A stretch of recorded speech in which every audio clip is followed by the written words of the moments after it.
മുഖ്യമന്ത്രിയായിട്ട് ഈ കാട്ടിക്കൂട്ടലുകൾ നിർത്താറായില്ലേ? നാട്ടുകാർ വോട്ട് ചെയ്ത് മുഖ്യമന്ത്രി കസേരയിലെത്തിയത് നാട് ഭരിക്കാനാണ്, അല്ലാതെ ഈ സിനിമാ ഗോസിപ്പുകൾക്ക് പുതിയ എപ്പിസോഡ് ഉണ്ടാക്കാനല്ല. തമിഴക വെട്ടിക്കഴകം എന്ന പാർട്ടി കെട്ടിപ്പടുക്കാൻ ചോര നീരാക്കിയ അണികളാണ് ഇപ്പോൾ തലയിൽ കൈവച്ച് നിൽക്കുന്നത്.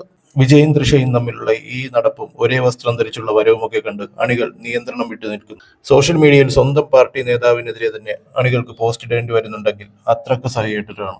ഈ ഇടയ്ക്ക് അജിത് കുമാറിന്റെ അമ്മ മരിച്ചപ്പോൾ അത് കാണാൻ വന്ന വിജയ്, അത് വലിയൊരു വാർത്താ പ്രാധാന്യം ഉണ്ടായിരുന്ന ന്യൂസാണ്. ആ വീട്ടിലേക്ക് വിജയ് വന്നത് ഒറ്റക്കായിരുന്നില്ല. ആ വീട്ടിലേക്ക് ആദരാഞ്ജലി അർപ്പിക്കാൻ പോകുമ്പോൾ പോലും മുഖ്യമന്ത്രി കൂടെ കൂട്ടിയത് തൃഷയെ. ഇതാണോ അധികാരിയുടെ പക്വത? ഒരേ കാറിൽ വന്നിറങ്ങുന്നു, ഒരു നാടിന്റെ മുഖ്യമന്ത്രിയാണെന്ന് ബോധമില്ലാതെ പെരുമാറുന്നു. വ്യക്തി ജീവിതത്തിൽ ആർക്കും ആരുമായി എന്തുമാവാം.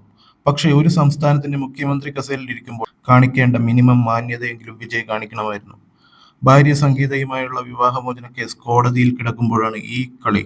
സിനിമയിലും രാഷ്ട്രീയത്തിലും വളരെ ഉയർന്ന രീതിയിൽ വിജയിച്ച വിജയ്ക്ക് ജീവിതത്തിൽ കൈവിട്ടു പോവുകയാണ്. തൻ്റെ ഒപ്പമുണ്ടായിരുന്ന ഭാര്യ, കുട്ടികൾ എല്ലാവരും തന്നിൽ നിന്ന് അകന്നു പോയിരിക്കുകയാണ്.